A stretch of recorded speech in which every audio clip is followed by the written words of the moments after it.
Hello, friends. How's it going? It's Matty. Listen to episode 147 of the Looking Sideways Action Sports podcast. It's the show where I try and uncover the most interesting stories in action sports and other related endeavours. 4 years I've been doing this now, almost to the week, which is pretty wild. That went quick, didn't it? Feels like a lifetime ago, I believe they say. Anyway, thanks for tuning into this episode.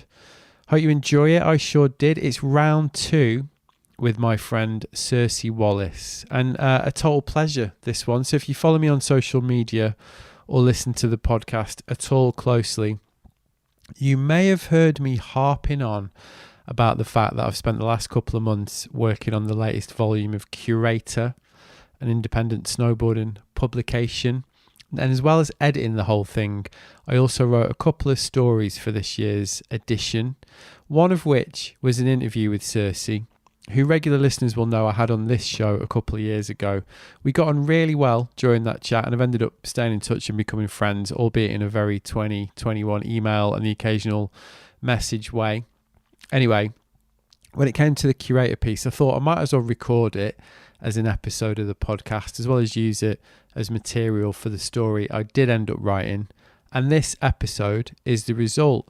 I recorded this one a few days before Christmas at the end of 2020. And as a result, both myself and Circe were in a pretty reflective mood, I'm going to say. And the result was this really warm, enjoyable and insightful conversation with one of our little world's most interesting and successful personalities. It's more of a, I'm going to say it, Adam Buxton style ramble chat than an interview per se, but no less revealing for that, I would say. Anyway, I'll be back at the end for the usual instalment of Housekeeping Corner, but in the meantime, here's me and Circe. Enjoy.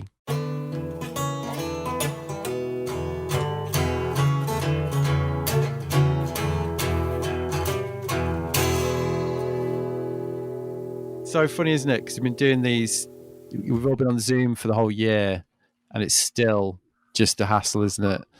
Doesn't matter technology is always a challenge for me. Yeah. Well, thanks, Circe. Yeah, nice happy to be here. Yes, nice to see you too. Happy holidays. Yeah. So you good? I'm good. I'm ready. Yeah. And what's the plan? What are you going to be doing? We are home. We have some friends coming over for New Year's Eve, our Japanese friends. We have a family that we've gotten to know from Papa. From they live down the street from Hemingway, her best friend, but they are a Japanese family that have 5 kids who are like our buddies. And then we're going to go see other friends. We've been potted up with these families mostly because of Hemingway. Yeah. And then we're going to go see our friends in LA and spend a couple nights there. And then we're going to drive to Jackson. Oh, wow. Nice. Yeah, so you're going to see Travis? Yeah. We're going to go stay with Trav for the new year. I think we're going to stay for like 12 days and actually try to get our shred on because, as you well know, it's not that easy to get on mountain this year. So yeah, we're really gonna lean into our resort relationships. That sounds, God, I'm jealous of that. Yeah, obviously the whole of Europe is, like, resort wise, is pretty much closed down, I think. I mean, this is how bad it's got. I'm planning Scotland. That's my that's going to be my season. Well, you can still come here, can't you? I don't think we can. No. Oh, wow. Okay. Yeah, I think because we've got this new variant, we're not allowed to travel. Right. Oh my God. Right now. It is so crazy. This is so crazy. It's like straight out of Handmaid's Tale or something. It's like shit sci-fi. It's very scary. So we're currently on the banned list, I think, from most countries around the world. And it is frustrating because I've been doing the panel with Travis for natural selection. Oh yeah, I know. I'm not going to be able to come, which is really annoying after doing this part. So at the time when we started doing it, I was still quite hopeful that maybe it would be possible, but Yeah, don't think we'll be going to be going anywhere for a little while. Yeah, what do we know about the variant? That just it's a mutation. We don't have any data on whether its vaccine efficacy or effectiveness works with the variant. Well, over here, so they found it in the southeast of England and around London, and they, I can tell you what happened basically. So essentially, the people here think they've known about it for quite a while, Okay. but they announced it on Saturday, and they basically put London and most of the southeast, which is obviously the most populated area of England. They basically put, like, they did a press conference 5 o'clock Saturday and said you're going into lockdown at midnight. Don't leave London. So obviously everyone just left London, Oh, right. um, and now they think that has facilitated the spread of it around the rest of the UK, and they're basically saying that they think it doesn't affect the efficacy of the vaccines.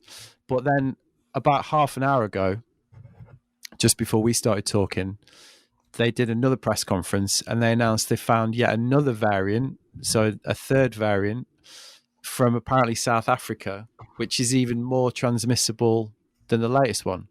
Okay. So they've just put the rest of the country, the rest of the southeast of England into lockdown, including where I live, because we'd been kind of like just about getting away with it. Right. And yeah, so Boxing Day 26, we all go into full lockdown again. Oh my goodness. Merry Yeah, I Christmas. mean, yeah, it's just 2020, isn't it? The gift Yeah. that keeps on giving. Yeah. Well, I really hope that we're moving into a better better days. Hopefully Let's this hope. astrological conjunction and the age of Aquarius is moving us into a better time because it has been quite a shocker. How's it been for you? I mean, there's a lot that I could complain about, but I think there's a lot of appreciation for the family time. You know, I'm just really impressed with my eldest daughter and her ability to adapt to, she was supposed to go off to college and play soccer, and she ended up coming home.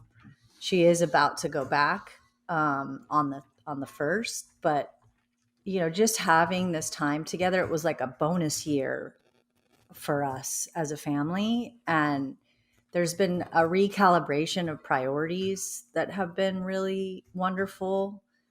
um, I have been a total nomad my whole life. So to not be traveling with regularity and, kind of perpetually on adventures or working has actually been a really nice kind of break from the intensity of my work. And I just, have really kind of gotten back to, fundamentals of what is important in my life, and had some time to reflect on, um, what really matters. And that has been transformative in a lot of ways. I have healed my body. I have like totally, um, prioritized, health and wellness and nutrition in a way. And I just think like in that way, it's been really, really a unique time, because how many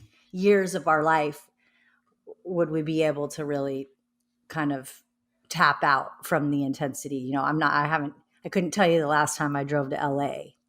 Before COVID, I was doing that twice a week. So in that way, it's been great. Inevitably, work has been more challenging. You're working harder for less. The contraction of the marketplace is it's hard to watch, and certainly, I'm on the front lines of that. And media, this huge media shift. But I also am kind of the eternal optimist. Like I always see opportunity, And so I think, I've also been really lucky.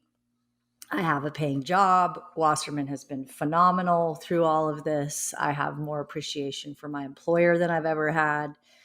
Um, so, I think it's like first world problems. So many people are suffering, and I'm a total empath, so I feel that kind of collective pain body, and I think it's going to get really bad, at least economically, and certainly, I mean, 1 million people have died. That's that's a lot for us, but I do think that there is a reset happening, and I'm hopeful.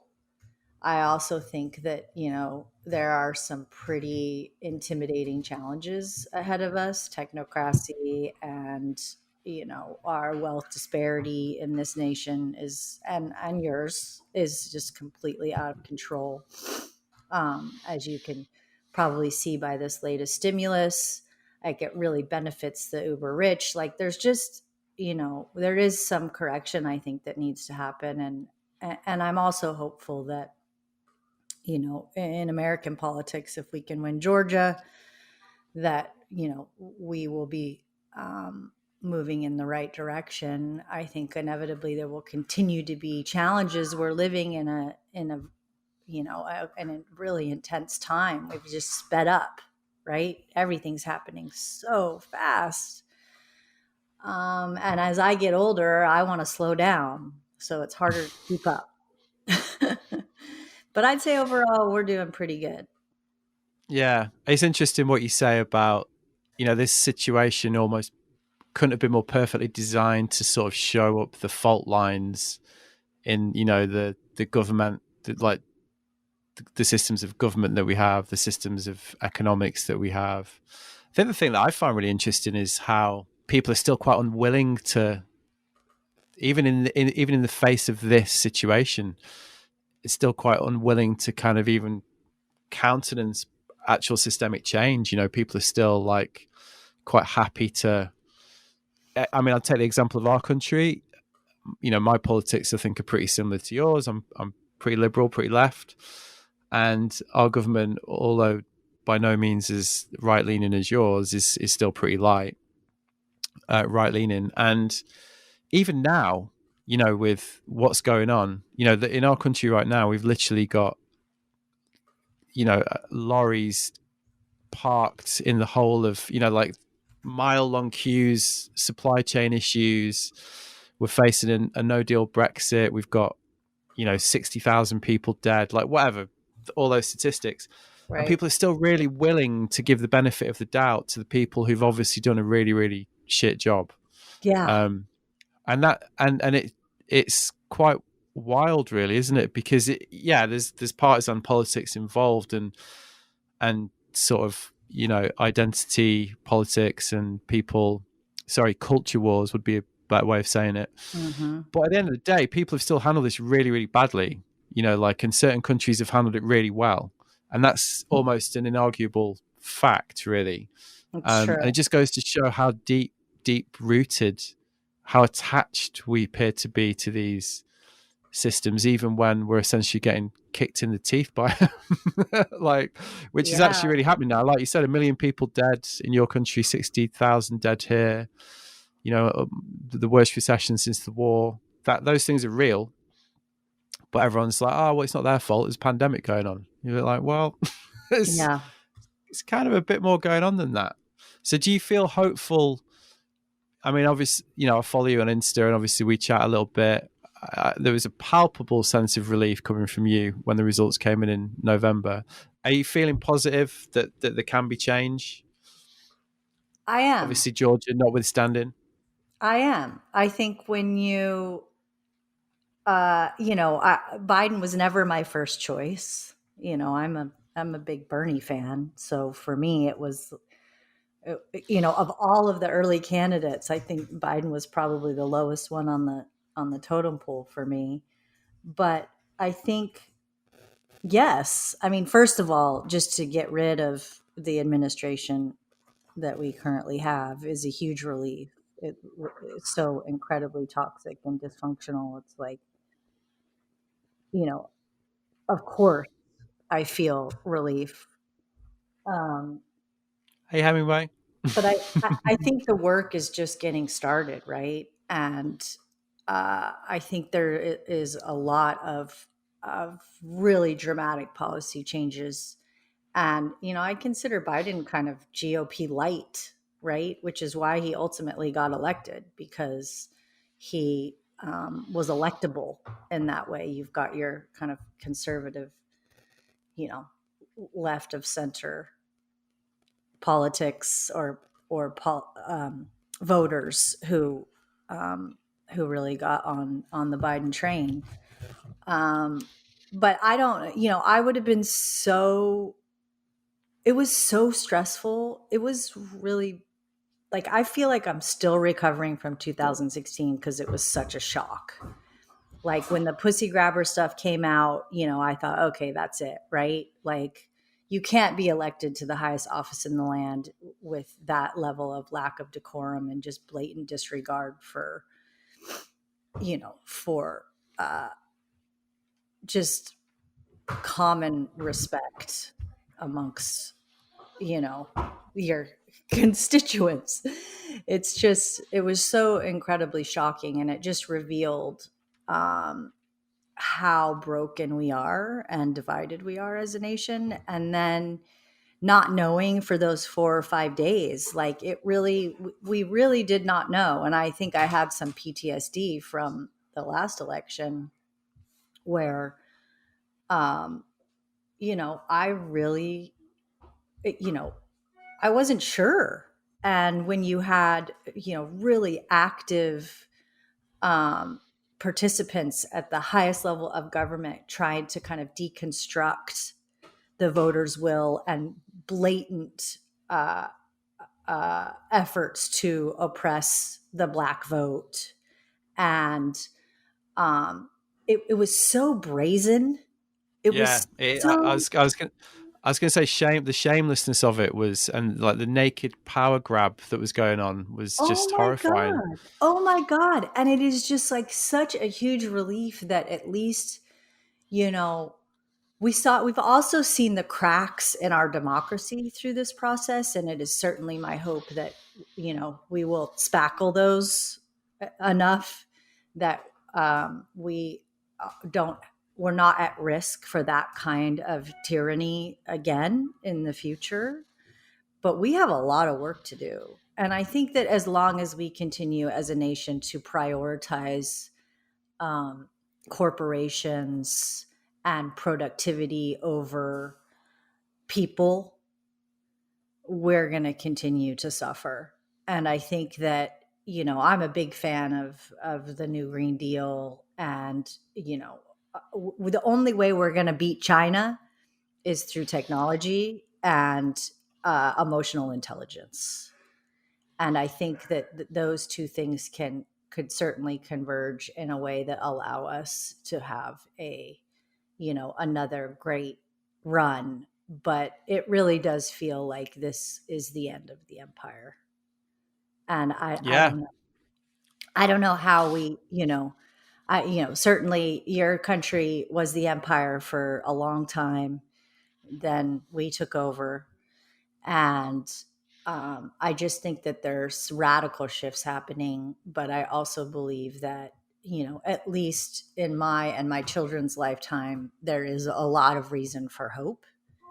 And we can certainly continue to uh, do the work that is required of us to help usher in, what I hope is a generation of uh, progressive policy changes that allow for a more equal and just society. so you mentioned that you're at the sharp end with our industry of dealing with the effects of this year. So how's that been? Could you expand upon that a little bit? Yeah, well, I mean, I think we're just in this radical shift, right? The media's gone. And it Uh, really has now. it's really gone. It's really gone. And Yeah. so I think the great thing about action sports is our adaptability and that we have always been considered fringe. We've really struggled to fit into, a mainstream trajectory. We're always having to kind of, either pivot or, create, be pushed to create new ideas or new ways of broadcasting. It's funny because I really think action sports kind of created short format content, right? Like Yeah, I think you're right. short format entertainment in sports entertainment. We really built like a whole new category. And so I think there's a lot of really interesting things happening, especially in like streaming. I think that as a new medium is going to continue to be really compelling in how we can actually live broadcast from, particular environments that allow for people at home to participate in a very organic and connected way is really interesting, where real-time conversation can happen, where there is community building happening within, what I call the virtual plaza is an exciting prospect. How that shakes out, I don't know. Inevitably, the Twitches and the caffeines and the Facebook mixers of the world are really built on e-gaming, but I think that there certainly is going to be an evolution of entertainment of our kind of niche genre sports through those platforms. I think they're all kind of taking a look at, how do we become juggernauts of entertainment, not just e-gaming platforms.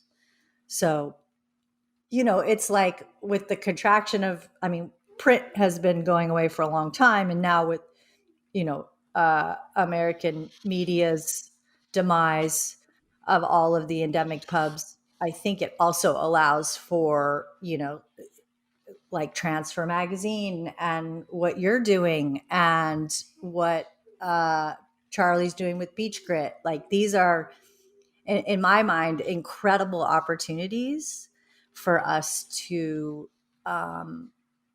be progressive, because participation's through the roof, right? Like Yeah. we can't paddle out in Cardiff. There's 200 people at our home spot out there, most of them on wave storms. But Wow. board sellers are crushing right now. I'm sure split boards are through the roof. Skateboards, you can't even. They're having major supply chain issues because they can't get enough wood. They're if you really look at the data of participation, COVID has allowed for everyone to kind of their home, right? So if you live in the mountains or you live at the ocean or you live near a skate park, those are the things that you're doing. There's not a lot of cost associated with those things outside of lift tickets, but I think backcountry exploration is been radically we'll see more people in the backcountry this year, than ever, which will come with some risks. But if you really look at the data of participation, I think we're probably nicely positioned for some really radical opportunity. But in the short term, brands are struggling. I think the market conglomeratization has been just a death nail for us as an industry. And my hope is that the overall effects of COVID, you've got some of the major players whose names I will not mention because I have to continue to do business with them, but they will ultimately either give up because it's just not a big enough market share for them, or they'll pull back enough that it will allow for emerging or smaller brands to the ones who can really connect with a level of authenticity and are nimble enough to adapt to new ways of communication and consumer engagement to thrive. And I really, I really hope that the inherent rebellious nature of the sports that we love will create an opportunity for those smaller brands or emerging brands, the DTC brands, the brands that are actually doing some things, and whether that's environmental considerations in manufacturing processes or, progressive, internal efforts, or really, um, creating super innovative solutions and uh, and entertainment for its fans. That's a really hopeful and positive outline, that. And that, I'm really glad to hear you say that, because, there's a couple of things to say about that, isn't there? There's contextually, that's adheres to the kind of classic cycle, doesn't it? The model that we always talk about in action sports. We always talk, like, skating's the obvious one, but snowboarding's had them as well. Snowboarding's had these cycles. And I was thinking about that the other day. And it's really interesting to talk about that, because you're right, there's always this gap, isn't there, between participation and then how that filters out and affects the industry. There's it's never always like a perfect link, is it? And what we're seeing right now is a very, stark example of that. As you say, we've got more people doing it than ever. I mean, at my local shitty wave down here, there's 200 people, and every time we go in, I've got friends messaging me like, where can I buy a foamy, where can I buy a longboard, like, can't get them anywhere. Same deal. So there's obviously that, but then like you say, like, but then the magazines that we grew up with are dying, like those cultural voices are dying. And so there's that disconnect. And I've been thinking the same, because also, whatever, I'm not going to derail this into an Olympic conversation, but that is obviously happening in the next 2 years. So you're going to have all these new consumers, and then you're going to have that, which there's always a bounce. Like, we've obviously both been working in this industry for years. You always see that in the years afterwards. There's always new opportunities. There's always, more money flying around at the end of the day post Olympics. And so it is really fascinating what's going to happen next on this. And like you say, when you combine that with this almost like media vacuum that there is now, endemically, than we used to, it can be positive, because if you look at that example of skating, the classic sort of narrative, late 80s, early 90s, that's exactly what happened, isn't it? The big Yeah. five brands struggled, and then you had all the new brands come through who did basically, World Industries, New Deal or whatever, who did basically inject this new cultural energy and transform the culture long term. So yeah, it's nice to hear a positive take on it. I am quite interested in, in the specifics of what you do, though, because obviously you're working with athletes, you're working directly with brands, and it's almost like a canary in the coal mine sort of scenario, isn't it? That, if there's shortages, if there's budgets being cut, you're gonna feel that, aren't you? Really, at the with what you do. So are you seeing a shift in, like, the way that the athletes and riders are they being affected by this Oh in the God, yes. opportunities Oh, there? So we have only begun to see the effect of this. A lot of people had contracts that were, if you had a force majeure clause in your contract and you were getting paid more than six figures, you had to correct, and there was nothing you could do about it. And even the brands that did quite well, I would say there are few and far between who didn't trigger force majeure clauses in their contracts, which, for those of you who don't know, force majeure is essentially an act of God. And almost every contract in the world has one, so that if you can't provide services or payment because of an act of God, which a pandemic essentially is by definition, an act of God, you have flexibility to revise the agreement and the commitment to each other. So typically on the athlete side, that means if you couldn't show up for something, if you can't travel, that means you're not in breach of contract. For the brands, it means if they've had a major event that affects their bottom line or their EBITDA, then they can just tell you that you're taking a pay cut, and it's up to you whether you want to stick around or not. And so we've seen that. I mean, that's the word of the year for us on the management side, for sure.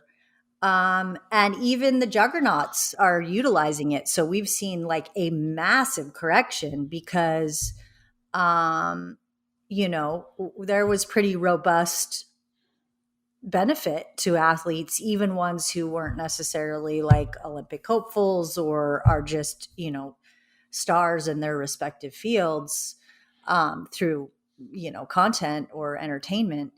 And now when you have the big boys, basically saying, everyone's taking a pay cut, this is what we're offering you, take it or leave it, there's no leverage left in the marketplace because everyone's like, sure, go see what else you can find. And no one is in a position to, there's top down, uh, from management down saying, hey, look, we've got to cut our budgets by this much, and this is how we do it. So you're going to see fewer athletes. You're going to see fewer athletes, and of those athletes who continue to have robust sponsorship deals, there's going to be less of them, and they're going to be smaller. And that's across the board. That's other than, stick and ball, union, collective bargaining, and union league deals. We are going to continue to see that correction, I think, for the next couple of years. How do you think that's going to affect the culture?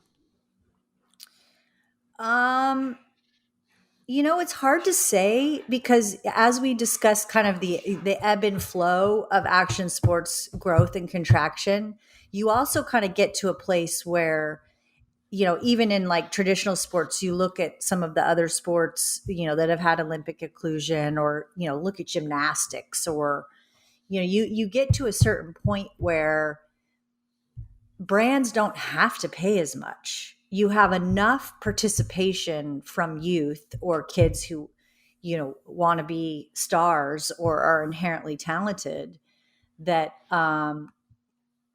that you really, from a brand's investment standpoint, parents start paying for their participation, right? The brands don't have to fund that. And I think that the biggest bummer about that is that you will see, one of the things I love the most about skateboarding is that you can just be a shitty kid from a broken home who has had, a really rough life, have an incredible experience and opportunity in skateboarding, right? And there, I think there's very few genres of sport that really, that's a reality. Like any kid, from the streets of Philly to, the boroughs of New York, can have like a really robust, successful opportunity. And I think that will, inevitably that will become harder and harder. And so, it's hard to tell. I hope that the certain kind of tenets of skateboarding and surfing and snowboarding remain. But I also think inevitably there's some homogenization that happens. And I would, I rest that solely, I look at, skateboarding is totally beautiful and amazing, but it's also like really, really misogynistic. It is inherently built of bullies at brands. It is an incredibly arrested culture in a lot of ways. But there are certainly kind of, I think a lot of that is shifting, and that there's so much happening in that space that I think will eclipse that soon. And that is an exciting prospect. Snowboarding has always been, I think, pretty equal in its opportunity for girls and boys.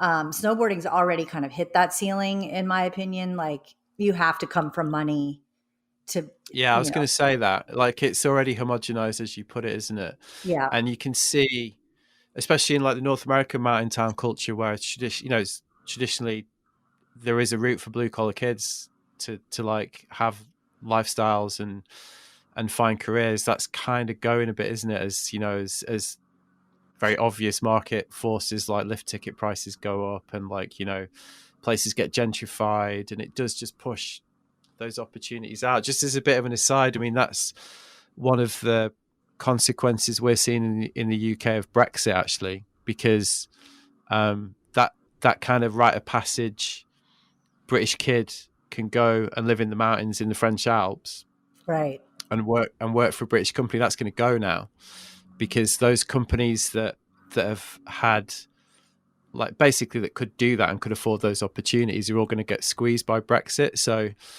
I'm definitely expecting to see in the next 10 to 15 years like a complete narrowing of the demographic of people who can actually, I think if I started out now, I couldn't have the career that I've had, because I just wouldn't have the money to do it, right, as a right. kid. Because I certainly didn't come from money. I certainly, I just sort of worked out a way of doing it like you did with your path, like, and I mean, that's probably an interesting question, actually. Do you think now you could have the same career that you did as a snowboarder? No way.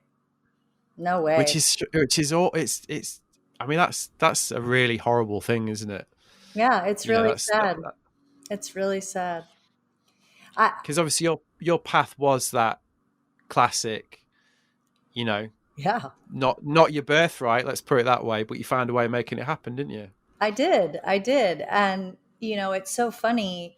Like, I didn't really realize, and I think I've talked about this with you before, but I didn't really realize how hard it was, like, in business, to be successful until I was, in my mid 40s, right? Because I was just following my passion, and, I kind of, you know, followed it with reckless abandon during a time of incredible opportunity.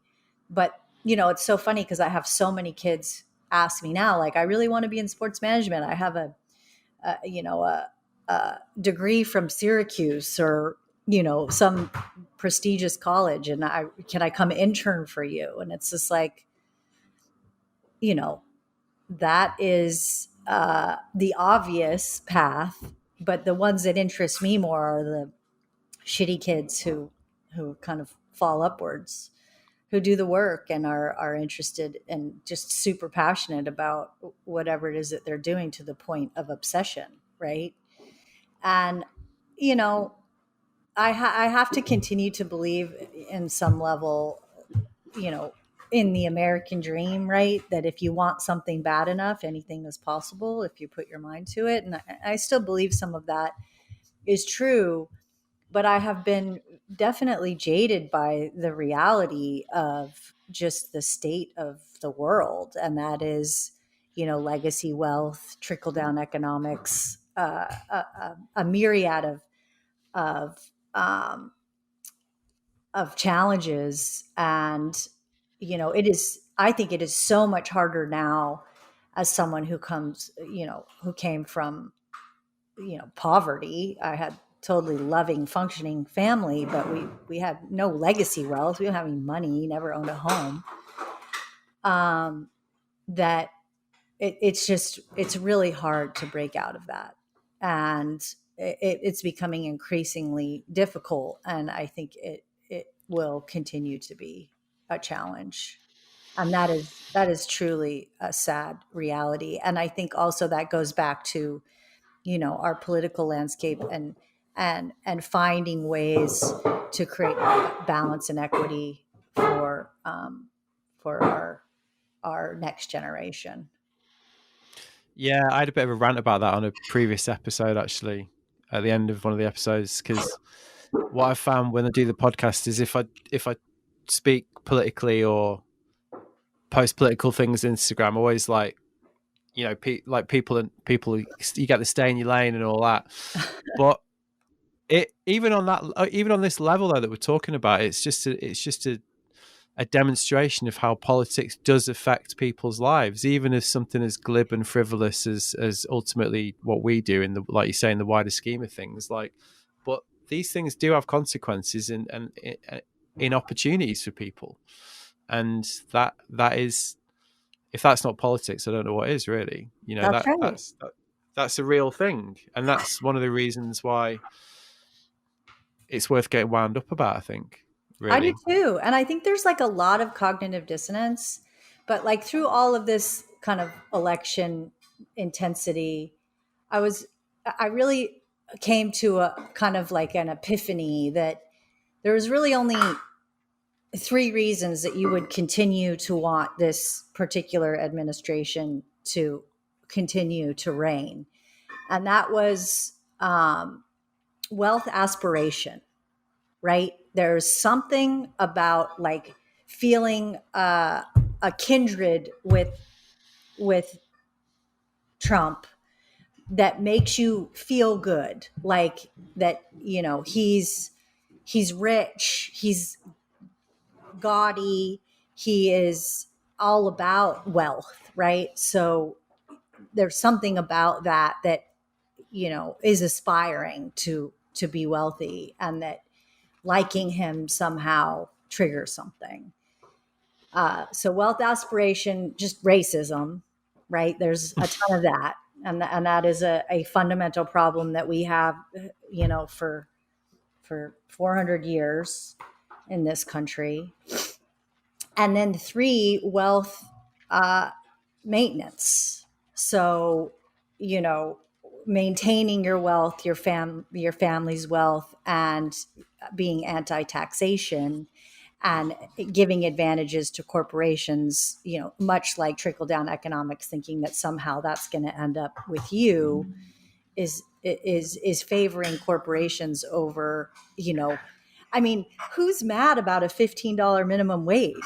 I mean, and when you look at the 73 million people that voted for this guy, they all probably need, either they're doing everything they can to maintain their own personal or family wealth, right, through minimizing taxation or expenditures or tax benefits for the wealthy, or you are like most people who really need health care and want these fundamentals, but somehow bought his whole thing hook, line, and sinker. And I think that a lot of it is just ignorance, and a lot of it is just anger, and somehow thinking that he's on the good old boys team, when reality, like, that's not the truth. And it is a incredible virus of misinformation that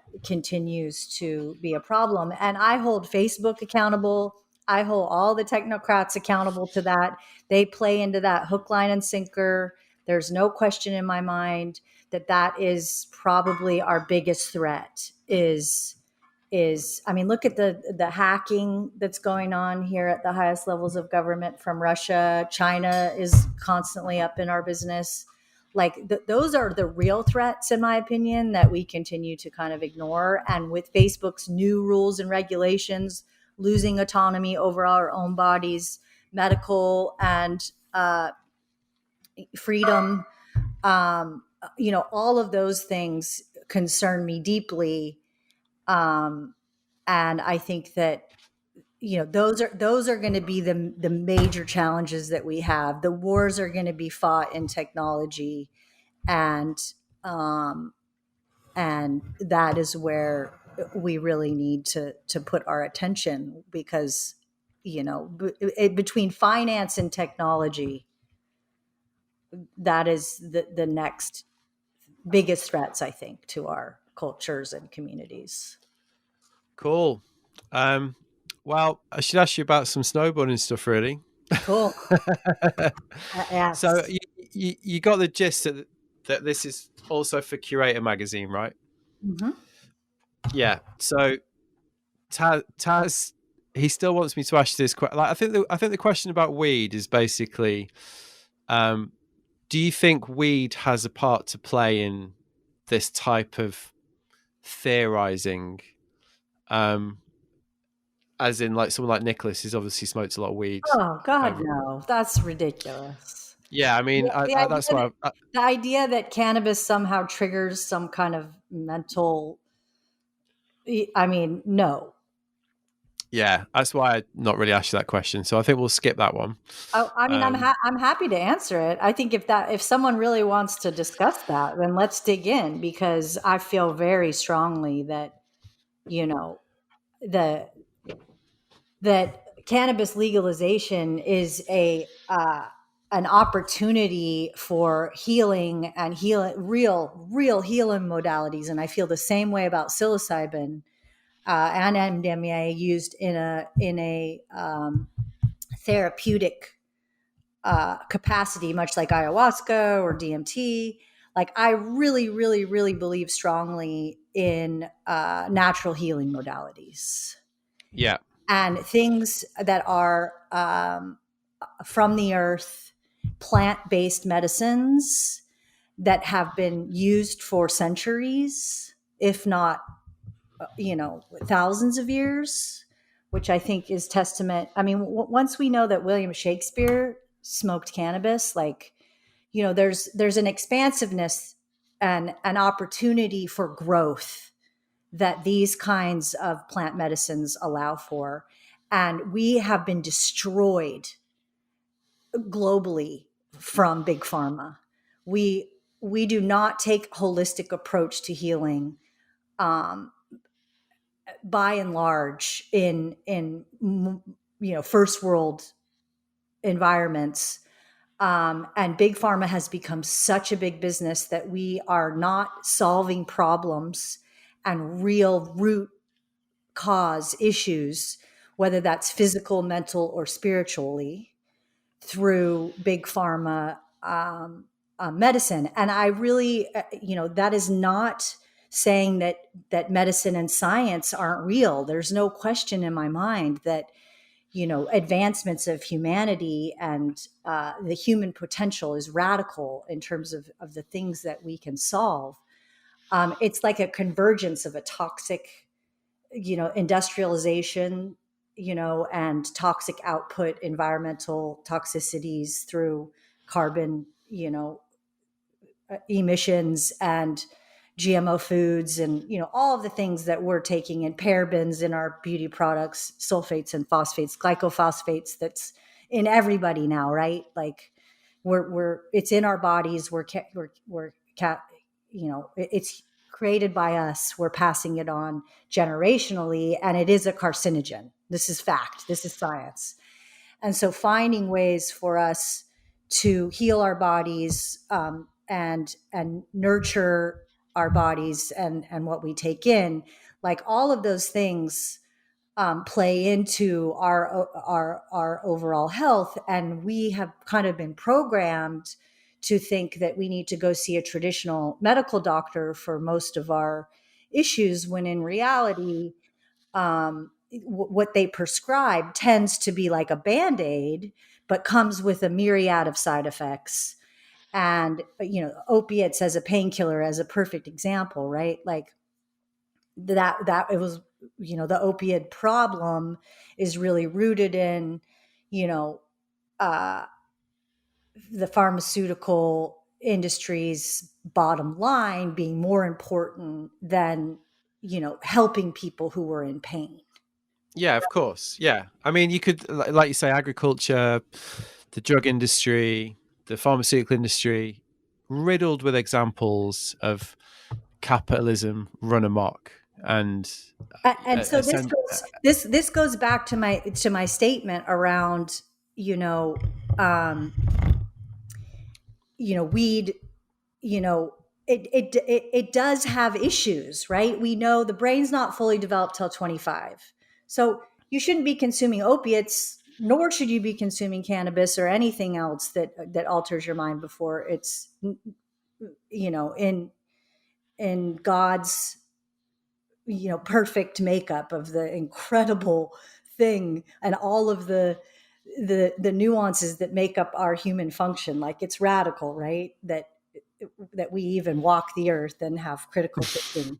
It is a miracle. And the idea that um, any influence on that could trigger some different thought process, that is real.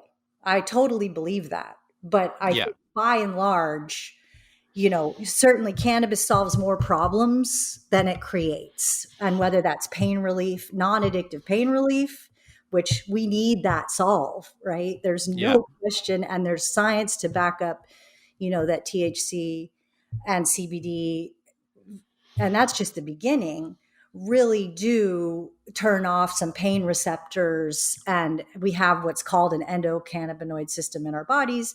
And the science just hasn't been there yet. And a lot of that is due to Anslinger and, Nixon era demonization of things that occur naturally in nature and have been used, as healing modalities for a very long time. And that's where I really feel like government intervention is a problem. FDA, the way FDA is handling CBD in this nation is just laughable. It's totally absurd, So I kind of went off on a tangent there, but I'm glad. Well, no, I mean, because it's the if we bring it back to what we were talking about, it's the sort of COD psychology approach to like, well, like if you smoke enough weed, then you might end up, thinking all kinds of crazy, that's the line of argument, isn't it? It's a If very you simpleton, you know. so reductive might be the politer way of There we saying it. go. Yeah, Yeah, there yeah, we go. yeah. No, I mean, and I completely, it's the word nuance again, isn't it? It's the word. Again, there, like I said, there are obviously hundreds of examples, thousands of examples of where um, health issues have been created by the profit motive. Like that is an inarguable That's right. statement, and And weed is God, there mind was altering. It is. There's no question. It is actually has psychoactive elements, which in someone who maybe is predisposed, or they say that mushrooms and weed could potentially trigger schizophrenia if that's like in your genetic makeup. But like, rarely does that happen without some kind of genetic mutation or whatever from you know a, a family lineage. But it certainly does happen at some point, that maybe expansiveness of the mind or the things that it opens up triggers something that was inherently inside of you, and that was the trigger. And I totally believe that. And I certainly, just like any medicine, it needs to be taken responsibly. And if it does have negative effects, then it needs to be eliminated. yeah, yeah, yeah. How's it going? Hot knife. Still kicking myself that I didn't. Just as we were leaving last time. Yeah. Well, we're basically on hiatus. This is a long discussion, but between COVID and just the California marketplace, it's incredibly difficult. I am in the process of developing our go-to-market strategy for Hot Knife 2.0, and we have some very interesting prospects. And I expect us to be in market by summer of 21. So we were in market for 2 years. It's a great microcosm of, I really picked the hardest thing really early, which is, kind of how I tend to do things. snowboarding Yeah. as an example.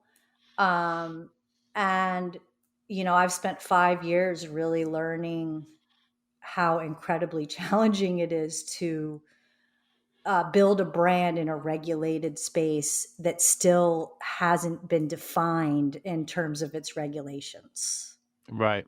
Yeah, that sounds like a head fuck. So you're just constantly like, you have to stay so fluid and be able to pivot and have like so much money that you can just weather all of the shifts and changes in the space. No matter what, Hot Knife will continue to live on. And I think once we move a little more towards federal legality, multi state commerce, like LA is where brands will be born. And Hot Knife is an LA brand. And, it's an authentic brand. It has real meaning rooted in, snowboard community, cannabis consumption. Uh, Yeah. It's an I, evocative name, all right. I, I really look forward to the market settling out a bit and us being able to like build a real business based on sound business principles, as opposed to all of the other variants and challenges that exist in the nascent nature of a controlled substance. Yeah. Yeah. Well, I look forward to seeing how it unfolds. It's starting here. Um, Owen, who you met, photographer, Mm-hmm. um, has just launched a CBD brand over here called Good Rays, which is drinkable CBD. Mm-hmm. So I'll send you some links to that. I think you'd be quite interested in checking that out. Obviously, given your knowledge of the game. Yeah. But I yeah, I let think that CBD, the craze here has been totally radical. And I think that the science will show that industrial grade hemp isolate, CBD hemp isolate, doesn't do anything, that you need a delivery mechanism, and whether that's THC or some other botanical that can act as the connector between the actual medicine of CBD we still have a long way to go. It's very unsophisticated, the approach from the regulatory standpoint that doesn't support the science. So there's a lot that, there's going to be so much growth and opportunity in that space. I mean, if anything, that's where it's so exciting for me. Like yeah, I've been doing the same thing for a really long time. I also was able to moonlight in an entirely new category that is going to be a fucking juggernaut. This world is going to be you know as big as alcohol without all of the awfulness of alcohol, and there'll be plenty of bad stuff that happens in weed. But I just think how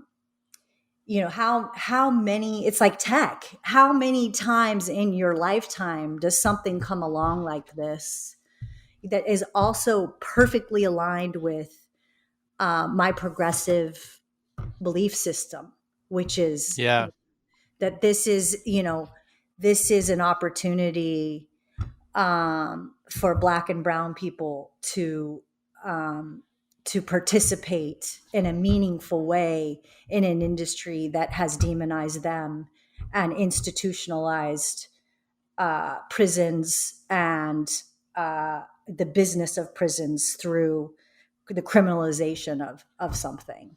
So I'm really excited about I think Kamala, who definitely comes from a prosecutorial. I mean, how many Black and Brown people did she put in jail for cannabis? I don't know. I'm sure it's quite robust, but I think that will be part of her legacy as a brown woman to to fundamentally change that problem in a way that is meaningful and also aligns perfectly with my capitalistic um, you know endeavors. And that is the fact that those two things can be aligned is my entrepreneurial capitalist um, motivations with my fundamental belief system, and that I could participate in a way that is meaningful in that systemic change is a very exciting endeavor. Yeah. I guess I'm interested in two things. Like I'm interested in those couple, like the, that is quite a big milestone. The fact that that was something that you achieved that opened doors that people are now following today. So I guess it's a twofold question. Like how was that whole process when you were making these breakthroughs, like getting the signature boot, like getting on rides, and having, because obviously when you look back now as well, like that ride team was so iconic. uh, with the benefit of hindsight, like with Russell and Dale and everybody. Um, so I guess it's like when you look back now, how do you remember those two incidents? But then also when you look at the doors that's opened, and how do you see female snowboarding, women's snowboarding today? Okay. So there you go, just those two. Okay. Three. Okay, well, let's start with ride because that predates Vans. Yeah, So sure.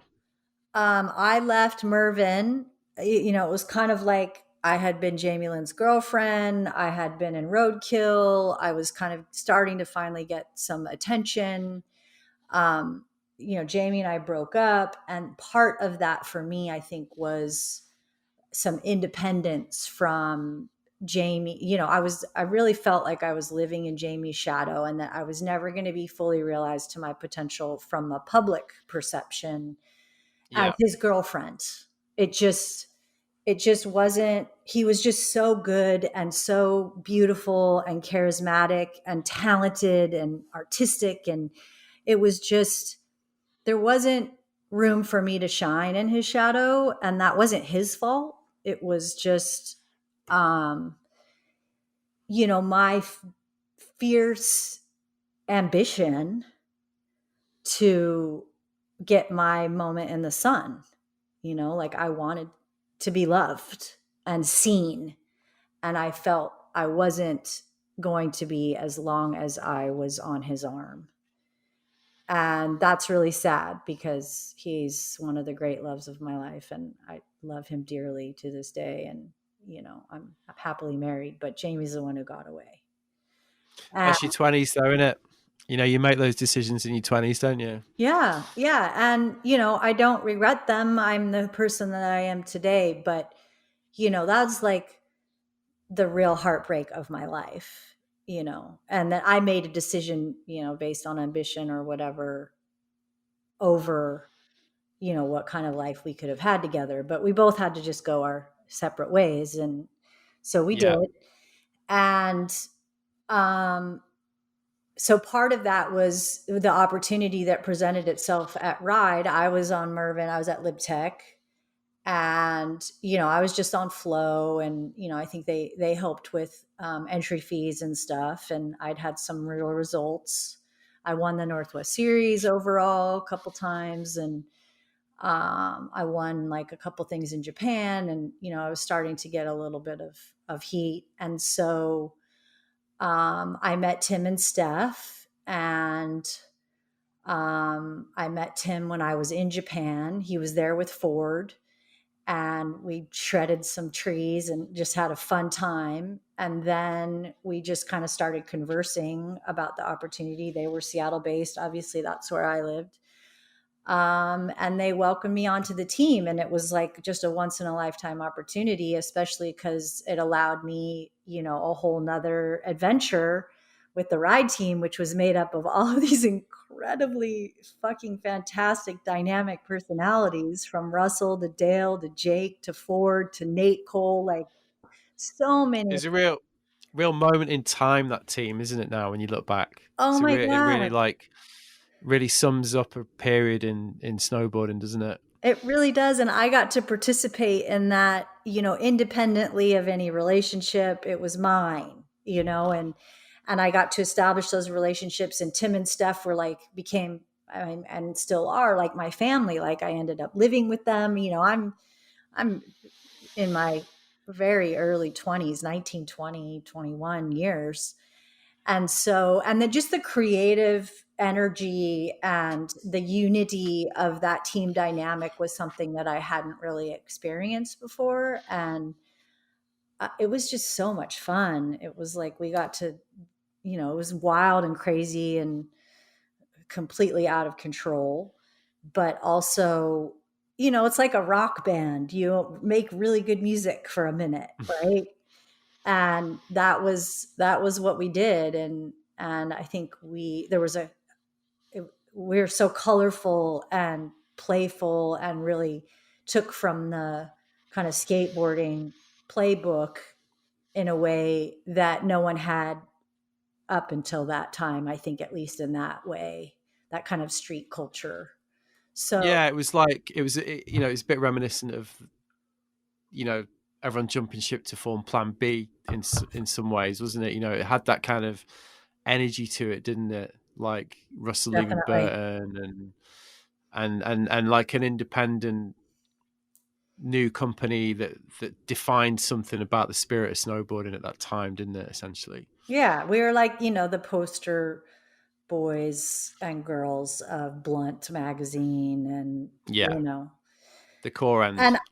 I was scrappy. I'd get in fights all the time and stuff, so I could like hang with the boys, and they treated me, as an equal, and always were respectful to me in a way, um that a lot of men contemporaries haven't been. Like, it was a really special group of human beings who I stay in contact with on some level to this day. Like, Ford's my neighbor. My 6-year-old 7-year-old daughter goes to school and crushes on her son, Jack Ford.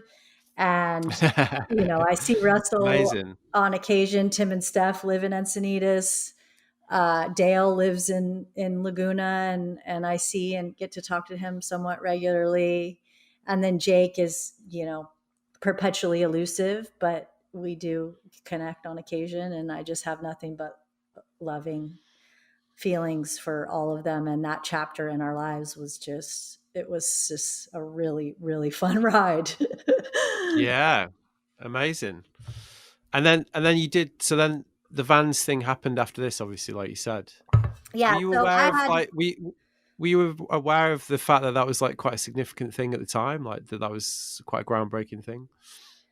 um, well, sure. I think there were only, Tina and Shannon had pro model boards. I had a pro model board at Ride, a few of them. I got one a year, right? It was the same. Everyone on the team, I had 4 or 5 pro models.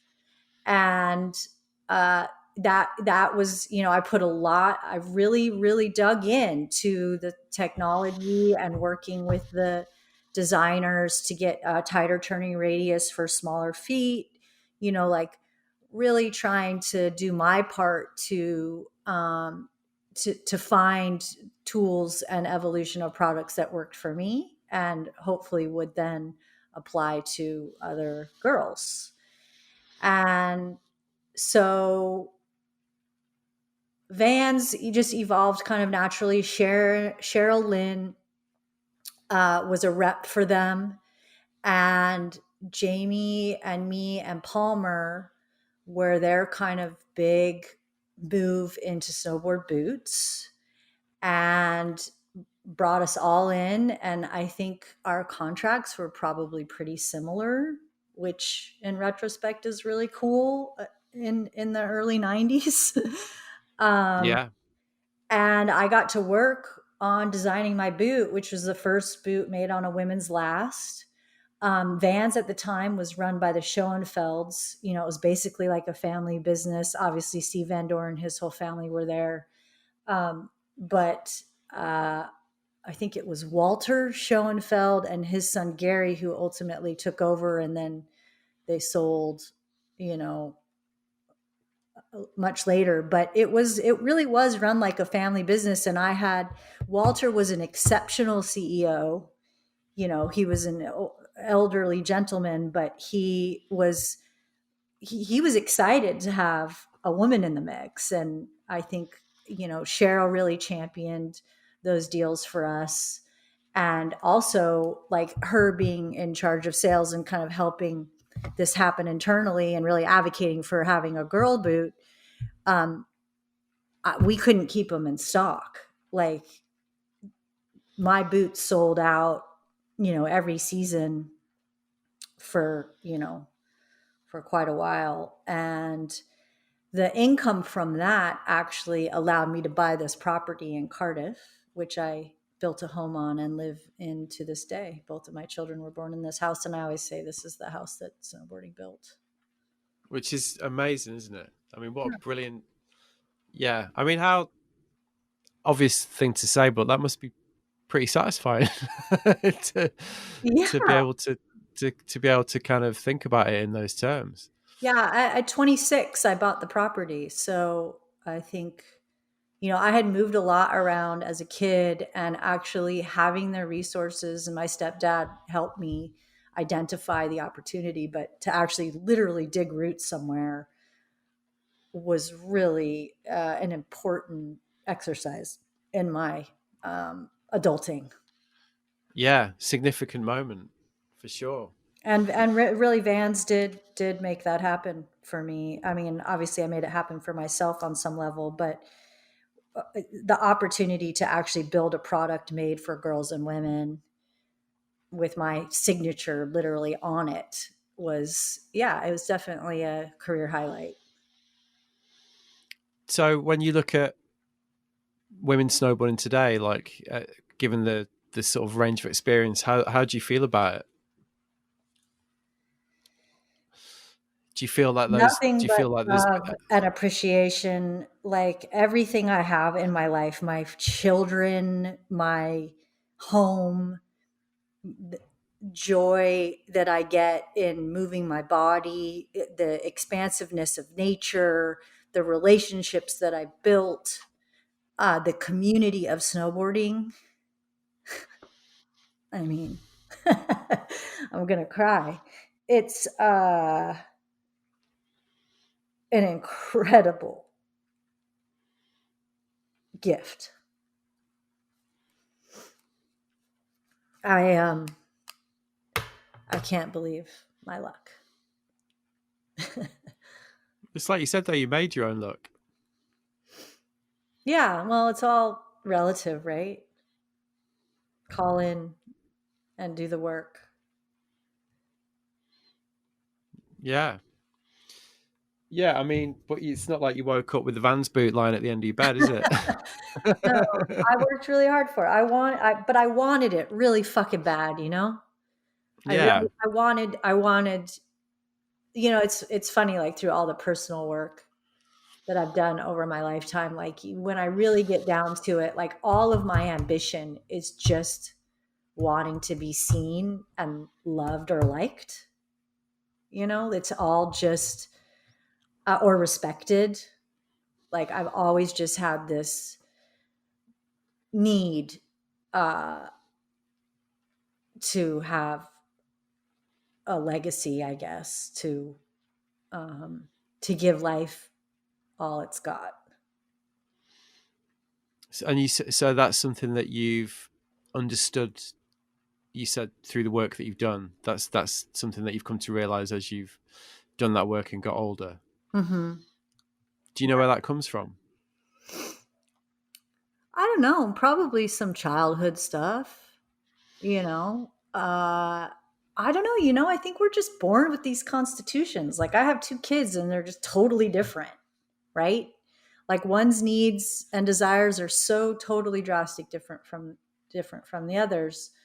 And so I think there's probably some just innate makeup of us as individuals, and how what our needs are and what we need to express are all totally different. And I think there is a lot of luck for me in having fallen in love with snowboarding, because I don't, again, it was like it set me on a path. Like who knows, I was kind of a messed up kid. Like, I did a ton of drugs. There was a lot of anger and angst, and I was part of the early Eugene punk scene, and like a lot of real frustration. And snowboarding kind of gave me somewhere to put that. And So then I just put it all into that because I saw an opportunity and I just liked the way it felt.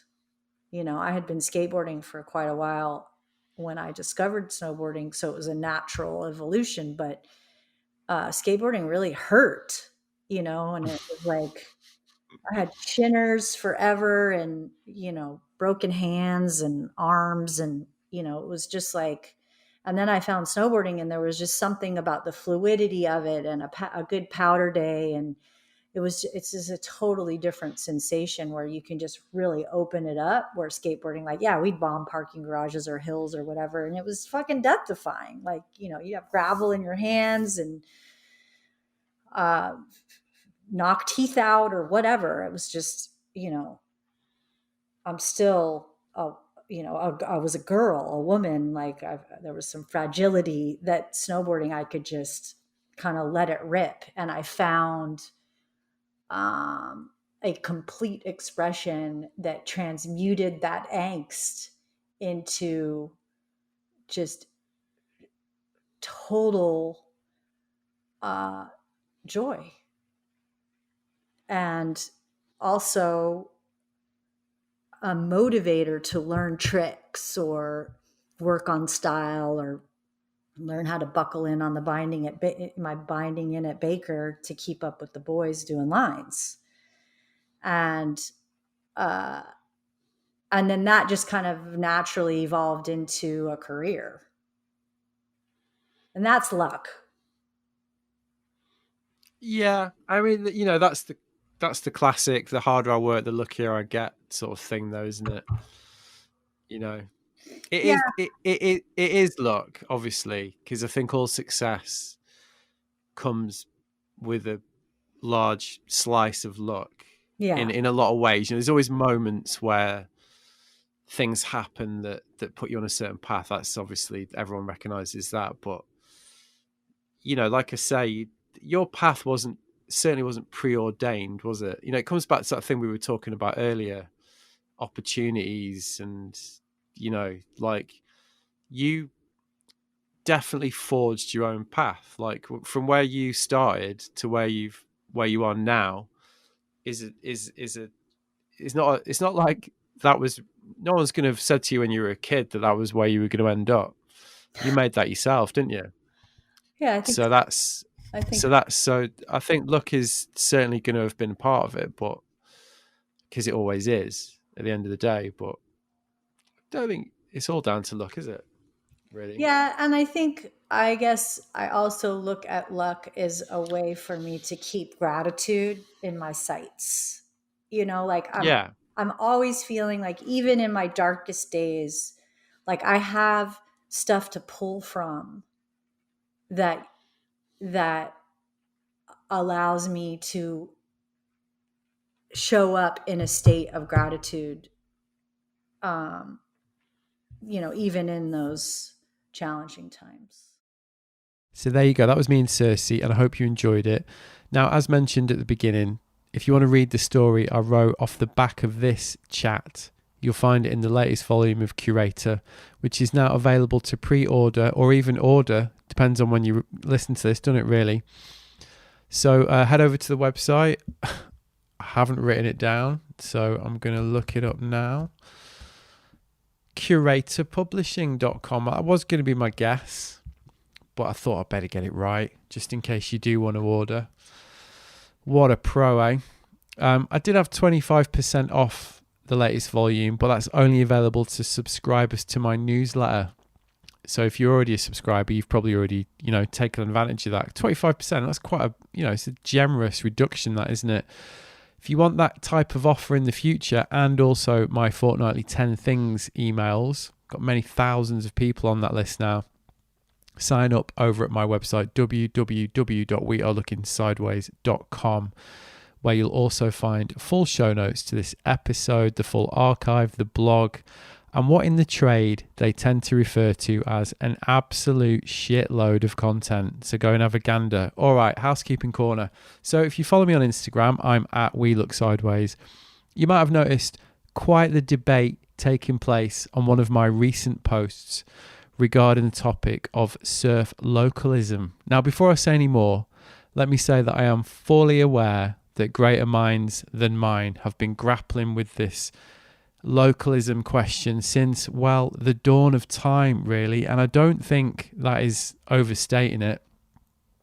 I mean, Captain Cook, that whole thing was kind of a, you could frame that as a local dispute, really.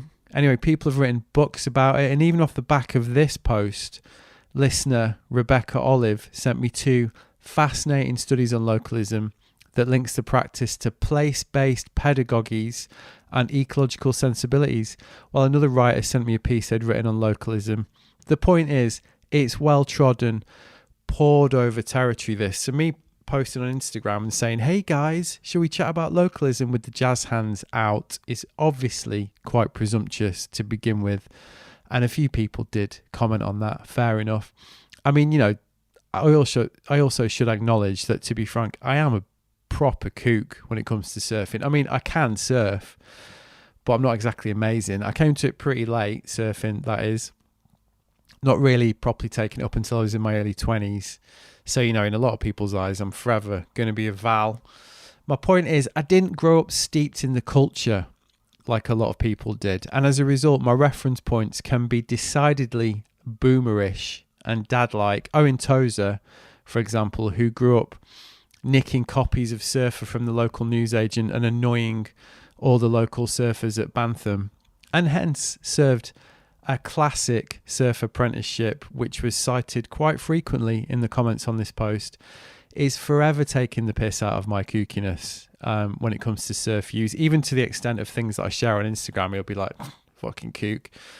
And anyway, I'd say my views on localism definitely fall into this category, but that's the thing about approaching these things as a grown-up. You can sort of look at it and be like, hang on, this is a bit fucking weird, isn't it? Anyway, the post was inspired by my local scene in Shoreham. Basically, my beloved shit pipes is getting really, really crowded. Now, I've been surfing down there on and off for over 20 years now, and I still wouldn't really call myself local, to be honest. It's getting more crowded. The people that do refer to themselves as the real locals are getting really pissed off. There's more tension in the water. I got called a cunt recently when somebody duck dived into my board when I was just sat there, which was a bit weird. People have been doing loads of pass ag shit posting on Instagram. Fights have started to break out. Generally, it's becoming a bit of a bad scene. Then, I've got at least 15 mates from around here who are definitely Vals in the term beloved of Beach Grit. It's vulnerable adult learner, if you're interested, who've just started surfing. They all live in Brighton, and it's lockdown, and they've been a bit like, wow, surfing's a laugh, innit? And they're having a brilliant time, and they haven't got a fucking clue about etiquette. And, they're just doing that thing of like getting involved, riding the whitewater. But according to the graffiti going up and the mutterings of the locals, they're not welcome and they shouldn't be surfing there. Now, for me, that is absolute bullshit. I mean, I get the fact that surf etiquette exists for a reason, obviously, and clearly, as I've witnessed myself plenty of times, there's loads of examples of bad etiquette going on down at my little wave, our little wave, should I say. And I get that localism sometimes arises as a way of protecting a threatened resource, although Rebecca Olive had a lot to say about that in those 2 aforementioned studies. But most of the time, I think it's pretty obvious what localism is about. It's about people using surf culture as an excuse to be a bellend and bully newcomers. I mean, if you were serious about the safety and etiquette thing, you wouldn't be trying to sort it out by bullying and shouting at people. You'd be trying to teach them the rules as quickly and as safely as possible. I mean, last time I looked, we don't teach people to drive by screaming at them every time they make a mistake and putting up graffiti. It's just not how you teach people shit. I mean, fuck me. Like, newsflash. And, therein lies the inherent bogusness of a certain type of localism. No matter how much of a Johnny-come-lately surf culture kook I might be, that seems fairly obvious. That strain of localism isn't about safety or etiquette. It's about keeping newcomers away and trying to police who is allowed to surf somewhere. Anyway, it was fascinating seeing the responses to the post. Everything from localism is the surfing equivalent to Brexit to some much more reflective takes on the question. And then there were plenty of people who clearly thought I was an absolute kook for even suggesting a deviation from the good old days. You know, you paid your dues in the water, you got battered by the older surfers if you stepped out of line. I mean, that's the chat that makes me cringe a bit, to be honest. And in a way, that definition of localism kind of reminds me of doorstepping, weirdly enough. If you don't know what doorstepping is, it's basically when you, doorstep people to get a quote from them for a story. So let's just say, I don't know, your kid was killed in a fight at a pub and you're a middle-aged parent. Within a day or two of things being made public, you're going to get a journalist turning up on your doorstep asking you for a quote. I mean, pretty horrifying, right? But happens all day long. I mean, that's how they get quotes for those stories. I used to do loads of press trips with tabloid hacks. And after a few beers, without fail, they'd start talking about the best doorstopping, war stories. And I'd always be like, come on, lads, that's pretty weird, And they'd always look at me like I was absolutely mental. Like, what? That's just what you do, innit? My point is, when you're used to it, you think it's normal. But when somebody who's got no reference point takes a kind of sober look at it, you can be like, that's fucking pretty mental, really, the whole doorstepping thing. Same with localism. What, you're questioning whether screaming at beginners or putting up graffiti telling them to fuck off is the best way of teaching people etiquette, you fucking kook? I mean, my view is something that Corey Schumacher alluded to when I interviewed her a couple of years ago.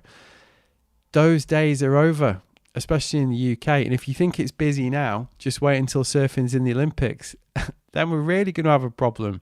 And that approach, the old apprenticeship, the good old days, is going to be even less relevant. I mean, I prefer the vision of localism espoused by Dave Rastovich, for example, or Andrea Moller in 2 recent interviews for Type 2 that I did. Both incredible surfers, both very, very progressive and inclusive views on localism, which accept the reality that at the end of the day, you've got to share your knowledge and experience to solve the problem. And the other thing that was interesting about the whole thing is that for everyone that's telling me that was a kook for bringing it up, there was a message from a beginner surfer saying, thank God somebody's mentioned that. I've got no ideas what the rules are and no one speaks to me. So how am I supposed to learn? Or I get a message from an experienced surfer, including a couple of, to be honest, the absolute best surfers at my little corner of the surfing world who were like, yeah, nice one. Thanks for bringing it up. Someone's got to talk about it. Anyway, have a gander at the post on my Instagram over at We Look Sideways if you're interested. Still rumbling away. Every now and again, I still get the odd comment. If you want to message me, you can DM me on Instagram, but be warned, I do anonymously share them if I think they're interesting. Or you can email me at podcast@wearelookingsideways.com. All right. I think that's about it for this week. Thanks for listening, and I'll see you next time. Nice one.